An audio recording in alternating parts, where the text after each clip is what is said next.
پہاڑی زبان میں اپڈیٹ سنیے۔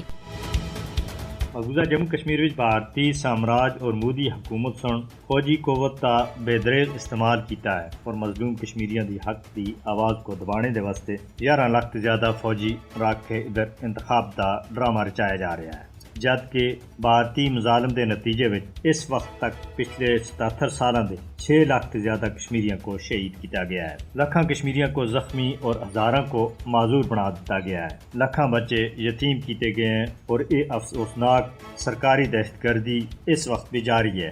مقبوضہ جموں کشمیر دا مسلم اکثریتی تشخص بدلنے دا منصوبہ اگے بتایا جا رہا ہے، غیر ریاستی باشنداں کو مقبوضہ جموں کشمیر وچ آن کے بسایا جا رہا ہے اور حق دی آواز دبانے دے واسطے مختلف طریقے اور حربے استعمال کیتے جا رہے ہیں۔ مقبوضہ جموں کشمیر کے اندر فوجی قبضے دے تحت انتخابات محض دنیا دی اکھاں وچ مٹی سٹنے دے مترادف ہے۔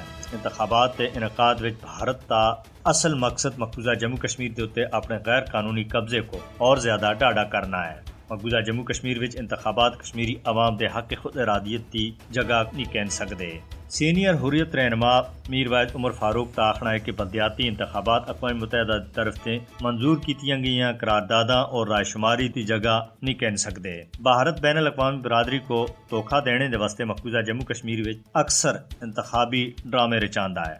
5 اگست 2019 دے غیر قانونی اور یک طرفہ اقدامات کشمیریاں دی خواہشات تے ہاں بھارت کی بدنیتی کو ظاہر کر رہے ہیں۔ کشمیری انتخابات کے واسطے نہیں بلکہ اقوام متحدہ کی طرف سے پاس کیتیاں گئیاں قرارداداں اور استصواب رائے دے واسطے قربانیاں دے رہے ہیں۔ مقبوضہ جموں کشمیر وچ انتخابات کا انعقاد خطے دی متنازع حیثیت کو بھارت تا بٹانے دا ناکام منصوبہ ہے اور بھارت اس وچ کسی بھی صورت وچ کامیاب نہیں ہو سکتا۔ مقبوضہ جموں کشمیر کے لوگ رائے شماری دا مطالبہ کر رہے ہیں اور اسی وجہ سے انہاں کو سزا دیتی جا رہی ہے۔ تنازع کشمیر کے جائز حل دے واسطے عالمی برادری کو چاہیے کہ مقبوضہ جموں کشمیر دی اصل صورتحال کو سامنے رکھتے ہوئے کشمیریوں کو انہاں دا حق دوڑنے دے واسطے اپنا کردار ادا کرے۔